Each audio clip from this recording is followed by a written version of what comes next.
After a 5-year legal battle, the Court of Appeal has cleared Syed Saddiq on 4 charges. However, the fight isn't over as prosecutors could be taking it to Malaysia's highest court. Meanwhile, Deputy Prime Minister Zahid Hamidi has challenged Sabah politicians under MACC probe to prove their innocence in court, just like he did. Stay tuned for all this and more. After years of courtroom battles and public scrutiny, Syed Saddiq's Syed Rahman has been cleared of 4 charges relating to criminal breach of trust, misuse of property, and money laundering. The charges were linked to 1.12 million ringgit in Bersatu Youth funds. The Court of Appeal overturned his conviction in a unanimous decision today. Among others, the court found that the prosecution failed to prove key elements of the case, including dishonest intent and wrongful gain. The court also said the High Court had not fully evaluated Syed Saddiq's defense. In an emotional press conference later, Syed Saddiq described the decision as a major victory. He also said that the legal battle had taken a heavy toll on his family, especially his mother, and wouldn't wish it on others.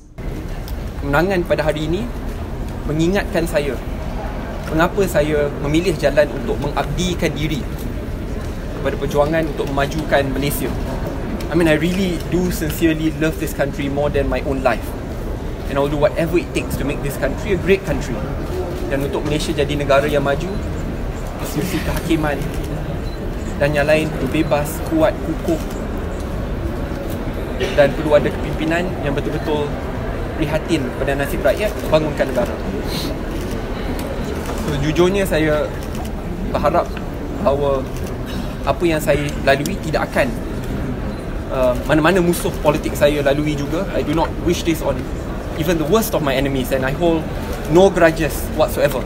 Still on the topic, Muda has described the decision as a win for justice and a turning point for Malaysian politics. It said that the decision is a symbol of the triumph of truth, justice and courage.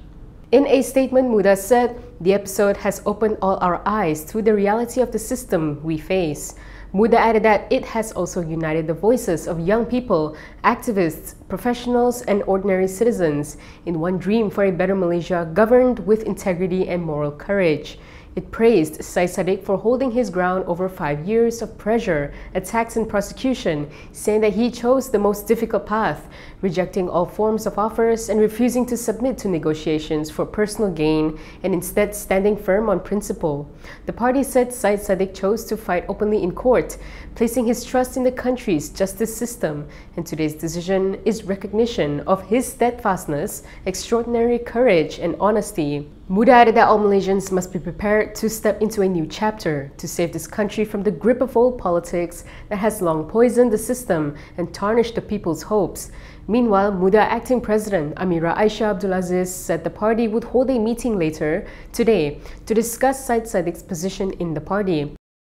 However, it seems that Syed Saddiq's case is not over just yet.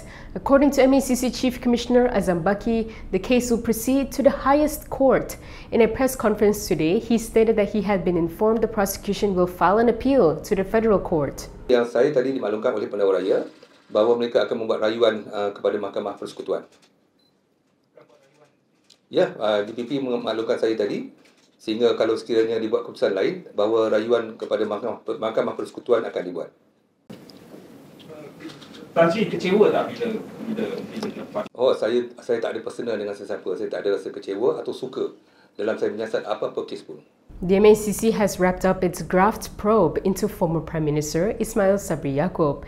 At a press conference today, MACC Chief Azam Baki said that the case is now in the hands of prosecutors and they are seeking to seize 170 million ringgit in cash.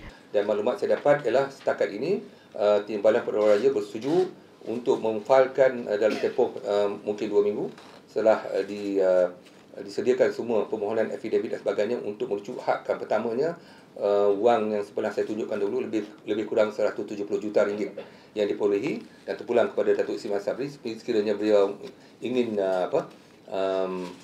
untuk kontes untuk mencabar permohonan kami itu.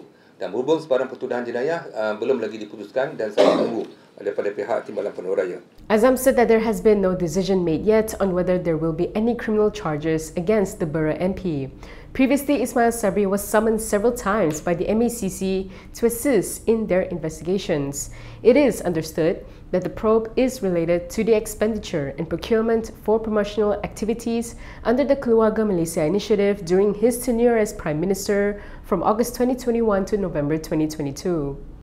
The Defender Judiciary Secretariat wants a senior judge to stop hearing cases, at least for now.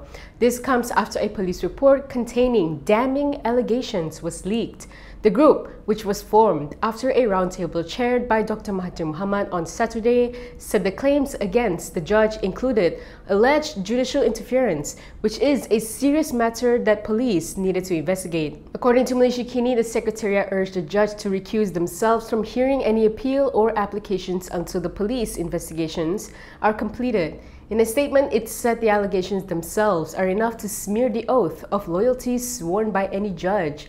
The Secretariat added that the judge must also not be considered for any promotions until the police investigations are completed. Last night, a police report which was filed at the judge's request 2 weeks ago over queries made by Malaysia Kini was leaked. The police report filed by an aide had urged police to find out how the information was itself leaked.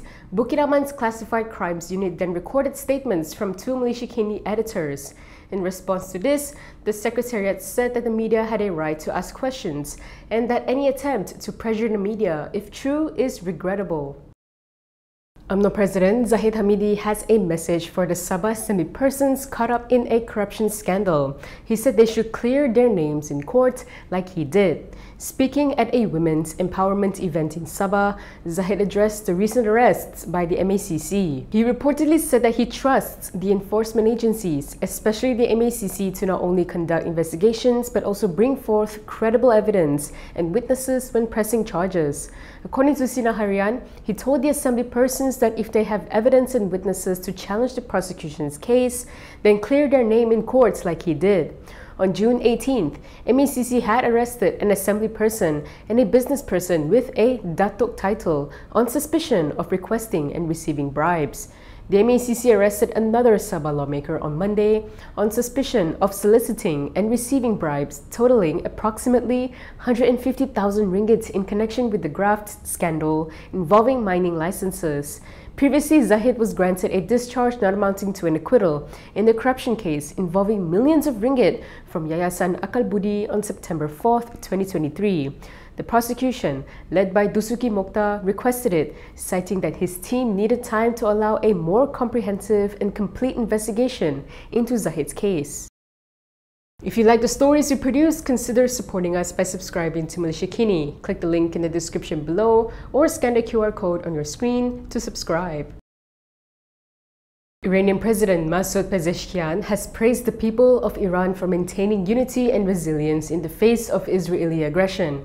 According to Bernama, he said that Iranians should take pride in what he described as a victory over the Zionist regime. In a message on Tuesday night, the president underscored the importance of persevering the unity and cohesion achieved by the Iranian nation during the recent conflict. This came following a truce that was reportedly imposed on Israel by the Iranian armed forces after 12 days of hostilities. He reportedly described the solidarity forged among the people as a valuable asset and a source of national strength that must be sustained. He added that the aventurism of the Zionist regime came at a heavy cost and that the confrontation had demonstrated the strength and dignity of the Iranian nation to the world. He also reaffirmed Iran's commitment to regional stability and peaceful coexistence with its neighbors. He emphasized that Iran's defense capabilities are intended to serve the security of the region, especially that of Muslim nations and neighboring countries. He also called for continued vigilance and wisdom among regional states to thwart any attempts by adversaries to sow division. Yesterday, we carried a poll based on a common piece about whether Prime Minister Anwar Ibrahim would be able to secure a second term.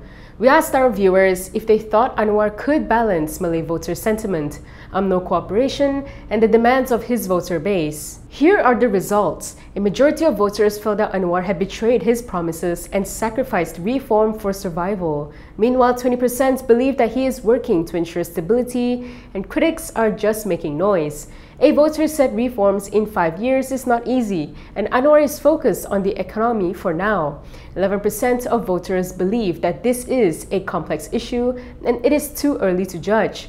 What are your thoughts on this? Share your views in the comment section and head to MalaysiaKini.com to read the full story. That is all from me today. For more stories, you can go to Kinitv.com. You can also follow us on Instagram, X, YouTube, and Facebook for the latest news updates. I'm Camelia. Thanks for watching.